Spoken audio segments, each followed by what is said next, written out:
10 અને 12નું પરિણામ જાહેર થઈ ગયું છે. બધાને પ્રશ્ન હશે કે હવે પછી શું ભણી શકાય. તે લોકો માટે આ વિડીયો ખૂબ જ ઉપયોગી છે. બધા કોર્સ કર્યા પછી આપને ક્યાં જોબ મળશે તે પણ આપ આ વિડીયોમાં જોઈ શકો છો. આ વિડીયોમાં 10, 12 સાયન્સ, 12 કોમર્સ અને 12 આર્ટ્સ માટેના ટાઈમ સ્લોટ ડિસ્ક્રિપ્શન બોક્સમાં આપેલા છે. તેમજ જે વિદ્યાર્થીઓ 10મા અને 12મામાં પાસ થઈ ગયા હોય અથવા 10મા 12મામાં આવવાના હોય તેમને અને તેમના વાલીઓને શેર કરશો. સૌથી પહેલાં વાત કરીએ ધોરણ 10 પછી શું. ધોરણ 10 પછી સાયન્સ, કોમર્સ અને આર્ટ્સની સ્ટ્રીમમાં તો જઈ જ શકાય છે, પણ તે ઉપરાંત બીજા પણ ઘણા બધા ઓપ્શન્સ છે, જેમ કે ડિપ્લોમા એન્જિનિયરિંગ, જેમાં ઘણી બધી શાખાઓ આવેલી હોય છે. આ ડિપ્લોમા થયા પછી 4 ઓપ્શન્સ હોય છે, જેમાં જે વિદ્યાર્થીઓએ સિવિલ ઇલેક્ટ્રિકલ એન્જિનિયરિંગ કર્યું હોય તે વિદ્યાર્થીઓ ગવર્મેન્ટ કોન્ટ્રાક્ટર બની શકે છે. આ ઉપરાંત આરટીઓ ઇન્સ્પેક્ટરની પરીક્ષા આપીને આરટીઓમાં જોબ મેળવી શકે છે. આ ઉપરાંત મર્ચન્ટ નેવીમાં પણ જોબ કરીને ખૂબ જ ઊંચો પગાર મેળવી શકે છે. જો પૈસાની અનુકૂળતા હોય તો ડિપ્લોમા પછી ડિગ્રી એન્જિનિયરિંગ થઈ શકે છે. ત્યારબાદ એએમઆઈ તેમજ આઈઈટીમાં અભ્યાસ કરી શકે છે, તેમજ સારી નોકરીના સ્કોપ મેળવી શકે છે. જો કોઈ વિદ્યાર્થીને પેઇન્ટિંગમાં રસ હોય, fine arts commercial art diploma કરી શકે છે. તેવી જ રીતે ડાન્સ કે મ્યુઝિકમાં શોખ હોય તો તેઓ diploma in dance and music કરી શકે છે. જો આ જ ફિલ્ડમાં શિક્ષક બનવાનો વિચાર હોય તો આર્ટ ટીચર ડિપ્લોમાનો કોર્સ કરી શકે છે. આ ઉપરાંત વિવિધ ડિપ્લોમા કોર્સિસ જેવા કે interior design, stenographer, private secretary, beauty culture and hair dressing તેમજ ગાર્મેન્ટ ટેકનોલોજીમાં પણ ડિપ્લોમા કરીને જોબ મેળવી શકે છે, તેમજ પોતાનો બિઝનેસ પણ કરી શકે છે. આ ઉપરાંત 10મા પછી આઈટીઆઈ જેમ કે ફિટર, વેલ્ડર, મશીનિસ્ટ, સ્ટેનોગ્રાફર વગેરે કોર્સમાં અભ્યાસ કરીને સારી એવી નોકરી મેળવી શકે છે. જો કમ્પ્યુટરનું થોડું ઘણું નોલેજ હોય તો એમએસસી આઈટી કોર્સ કરીને ડેટા એન્ટ્રી ઓપરેટરની નોકરી મેળવી શકે છે. આ ઉપરાંત diploma in pharma, diploma in farm management જેમાં એનિમલ હસબન્ડરીનો કોર્સ કરીને ઘણી બધી નોકરીની તકો મેળવી શકે છે. ડિપ્લોમા સિવિલ એન્જિનિયરિંગની જેમ જ સર્ટિફાઈડ બિલ્ડિંગ સુપરવાઇઝરનો અભ્યાસ પણ થઈ શકે છે. 10મું પાસ થયા પછી અમુક એન્ટ્રન્સ એક્ઝામ આપીને નોકરીની સીધી તક મળતી હોય છે, જેમાં રેલવે ટીસી, કોમર્સ ક્લાર્કની એક્ઝામ આપી શકાય છે. બેંક ઇન્સ્યોરન્સની એક્ઝામ આપીને બેંકમાં નોકરી મેળવી શકાય છે. આ ઉપરાંત ગવર્મેન્ટમાં પણ જોબ માટે અપ્લાય કરી શકાય છે. આ એક્ઝામની લિંક આપને ગૂગલ કરવાથી મળી જશે. હવે વાત કરીએ 12મા પછી શું. 12મામાં સાયન્સ, કોમર્સ કે આર્ટ્સ ભણ્યા બાદ અમુક કોર્સ આ ત્રણેય સ્ટ્રીમવાળા કરી શકે છે, જેમ કે diploma in travels and tourism, diploma in hotel management પણ થઈ શકે છે. ડિપ્લોમા ઇન હોટલ મેનેજમેન્ટ પછી એર હોસ્ટેસનો કોર્સ કરીને પોતાની ઉજ્જવળ કારકિર્દી બનાવી શકાય છે. આ ઉપરાંત 3 પ્રકારના પાયલોટ લાયસન્સ 12મા પછી મળી શકે છે, જેમાં સૌથી પહેલા સ્ટુડન્ટ પાયલોટ લાયસન્સ મળે છે, ત્યારબાદ પ્રોફેશનલ પાયલોટ લાયસન્સ મળે છે અને આ પાસ કર્યા પછી કોમર્શિયલ પાયલોટ લાયસન્સ મળે છે, જેમાં ઘણી બધી કંપનીઓમાં સારા પગારની નોકરી મળે છે. ધોરણ 12 પછી ગવર્મેન્ટ જોબ જેવી કે તલાટી, ગ્રામ સેવક અને સર્વેયરની જોબ ઓનલાઈન એક્ઝામ પાસ કરીને મળી શકે છે. હવે વાત કરીએ 12 કોમર્સ પછી શું. ધોરણ 12 કોમર્સ પછી ઘણી બધી ઉજ્જવળ કારકિર્દી મળી જાય છે, જેમ કે સીએ ફાઉન્ડેશનનો કોર્સ કરી શકો છો. આ ઉપરાંત બીબીએ પણ કરી શકો છો, તેમજ બીસીએ પણ થઈ શકે છે અને ત્યારબાદ એમસીએ કરીને ઘણી ઉચ્ચ કારકિર્દી મેળવી શકાય છે. આ ઉપરાંત એલએલબી ઇન્ટિગ્રેટેડ પણ થઈ શકે છે. જો 12 કોમર્સ પછી સીધી જ નોકરી કરવી હોય તો કોલ સેન્ટરમાં જોબ મળી જાય છે. જો ફાઇનાન્શિયલ પ્રોબ્લેમ ના હોય તો 12 કોમર્સ પછી બીકોમ કરી લેવું જોઈએ, કારણ કે ત્યારબાદ ઘણી બધી ઉજ્જવળ કારકિર્દી મળી શકે છે. જેમ કે બીકોમ પછી MBA in marketing, finance, materials જેવી વિવિધ શાખાઓમાં અભ્યાસ કરી શકાય છે.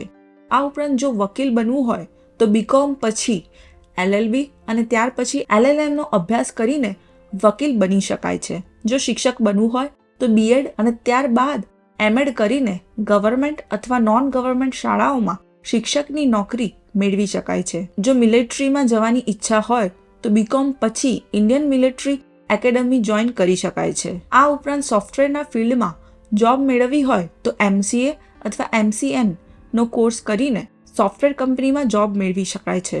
બીકોમ બાદ CA અને CS કરીને પોતાની ચાર્ટર્ડ એકાઉન્ટન્ટ ફર્મ ખોલી શકાય છે અથવા તો કોઈ CA ના ત્યાં સારા પગારવાળી જોબ મળી શકે છે.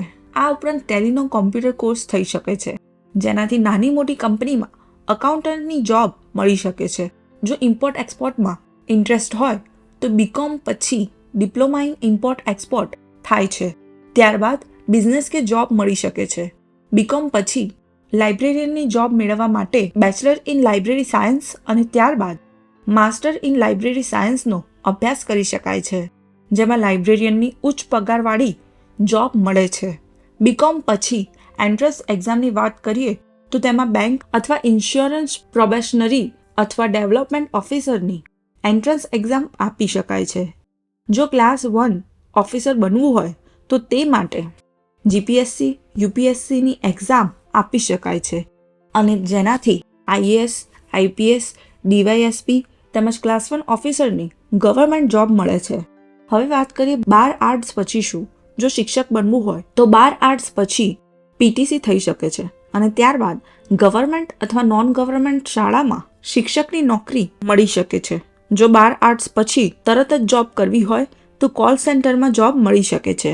12 આર્ટ્સ પછી ડિપ્લોમા કોર્સિસ પણ કરી શકાય છે, જેમાં ફેશન ડિઝાઇનિંગ ડિપ્લોમા તેમજ ઇન્ટિરિયર ડિઝાઇનિંગ ડિપ્લોમાનો સમાવેશ થાય છે. જો ફોરેન લેંગ્વેજ શીખવી હોય તો તે માટે ડિપ્લોમા ઇન ફોરેન લેંગ્વેજનો કોર્સ થઈ શકે છે. જો આપને સોશિયલ વર્કર બનવું હોય તો તે માટે BSW અને ત્યારબાદ MSWની શાખામાં એડમિશન મેળવી શકો છો. આ ઉપરાંત LLB ફાઉન્ડેશનના ઇન્ટ્રિકેટેડ કોર્સ હોય છે અને આ કર્યા પછી BTL અથવા LLM અથવા DLLમાં અભ્યાસ કરીને લીગલ ફિલ્ડમાં આગળ વધી શકો છો. જો આપને કોઈ કંપનીમાં મેનેજરની જોબ કરવી હોય અથવા બિઝનેસમેન બનવું હોય તો તે માટે BBA અને ત્યાર પછી MBA કરી શકાય છે.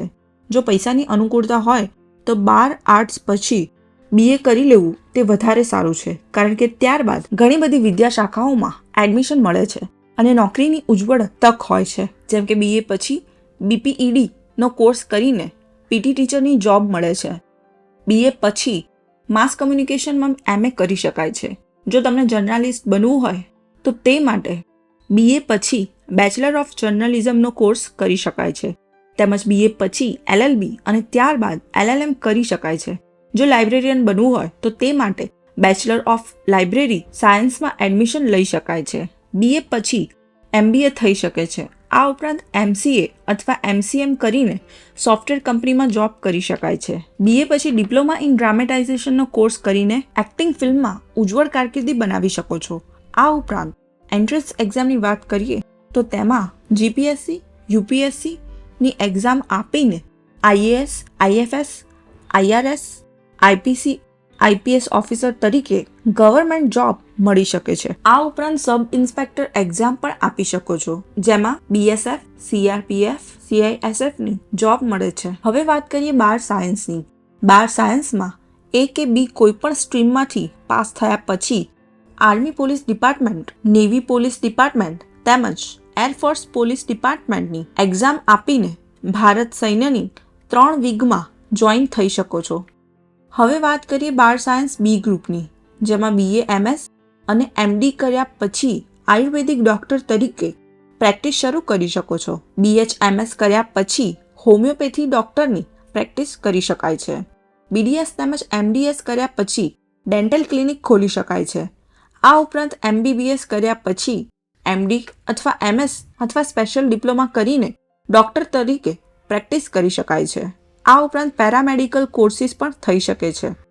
BSc નર્સિંગ પણ કરી શકાય છે. જો આપ કોઈ પણ હોસ્પિટલમાં નર્સ તરીકે પ્રેક્ટિસ કરવા માંગતા હોવ તો તે માટે ડિપ્લોમા ઇન નર્સિંગ કરી શકાય છે.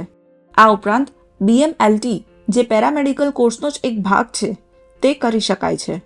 જો આપ સાયન્ટિસ્ટ બનવા માંગતા હો તો BSc હોમ સાયન્સમાં એડમિશન મેળવી શકો છો. આ ઉપરાંત BSc માઇક્રોબાયોલોજી જેવા સબ્જેક્ટ્સ સિલેક્ટ કરીને HSc MPhil તેમજ PhD કરી શકાય છે.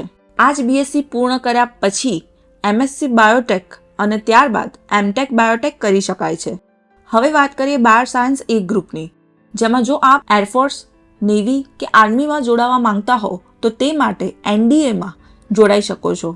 જો આર્કિટેક્ટ બનવા માંગતા હો તો તે માટે BArch અને ત્યારબાદ ડિપ્લોમા ઇન ઇન્ટિરિયર લેન્ડસ્કેપ ડિઝાઇનનો કોર્સ કરીને કારકિર્દી બનાવી શકો છો. ઇન્ડિયન આર્મીમાં ટેકનિકલ સપોર્ટ કરવા માટે ટેકનિકલ એન્ટ્રી ઇન ઇન્ડિયન આર્મીને લગતા કોર્સ કરી શકાય છે. આ ઉપરાંત બેચલર ઓફ પ્લાનિંગ એન્ડ ડિઝાઇનનો કોર્સ કરી શકો છો. આપ NIDમાં પણ કોર્સ કરી શકો છો. તેમજ હોટલ મેનેજમેન્ટ ડિગ્રી પ્રાપ્ત કરીને હોટલ મેનેજમેન્ટમાં સારો સ્કોપ મેળવી શકો છો. જો આપણે ટીવી ચેનલ અથવા ફિલ્મ પ્રોડક્શનમાં કામ કરવું હોય તો ફિલ્મ એન્ડ ટેલિવિઝન ડિપ્લોમાનો કોર્સ કરી શકાય છે, જેમાં આપને ફિલ્મ એડિટિંગ, સિનેમેટોગ્રાફી અને ફિલ્મ પ્રોસેસિંગ અંગે ભણાવવામાં આવે છે. આ ઉપરાંત BCS, BCA, BSc કરી શકાય છે. BSc કર્યા બાદ BEd પાસ કરીને M.Ed કરી શકો છો. જો તમે BSc પાસ કરી ચૂક્યા હો તો ત્યારબાદ MSc કરીને MPhil અને PhD પણ કરી શકો છો. આ ઉપરાંત MCA પણ કરી શકાય છે. જો આપ કોમ્પ્યુટર એન્જિનિયરની જોબ કરવા માંગતા હો તો BSc પછી MCS, MCM અથવા MBA કરી શકો છો. જો તમારે IITમાં એડમિશન લેવું હોય તો તે માટે IIT, JEE, AIEEE પાસ કરવું પડે છે. ત્યારબાદ BTech કર્યા પછી IITમાં એડમિશન મળી શકે છે. બાર સાયન્સ પાસ કર્યા પછી જો તમે BE કરો છો તો તમને ઘણા બધા સ્કોપ મળી જશે, જેમ કે મરીન એન્જિનિયર બનવા માટે મર્ચન્ટ નેવીનો કોર્સ કરી શકાય છે. ત્યારબાદ એન્જિનિયર બનવા માટે ME કરી શકાય છે. ટીચર બનવા માટે પણ ME થઈ શકે છે. આ ઉપરાંત ઇન્ડિયન નેવી અને એરફોર્સમાં જોબ મેળવવા માટે ડિફેન્સ ડાયરેક્ટ એન્ટ્રી કરી શકો છો. ત્યારબાદ PhD કરવા માટે MS કરી શકો છો અથવા બહારના દેશમાં પણ જઈ શકો છો. આ ઉપરાંત BE પછી MBA પણ થઈ શકે છે અને MTech પણ થઈ શકે છે.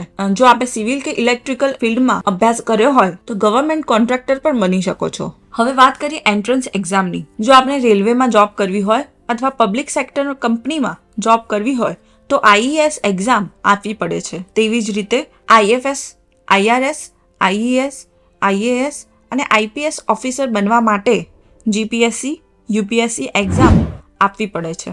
આવા જ વિડીયોઝને માણવા માટે પ્રમુખ પ્રસંગમ ચેનલને સબસ્ક્રાઇબ કરશો. તેમજ આ વિડીયોને વધુમાં વધુ લોકો સુધી શેર કરશો, જેથી તેમને પણ કારકિર્દી નક્કી કરવા માટે પૂરતી માહિતી મળી શકે.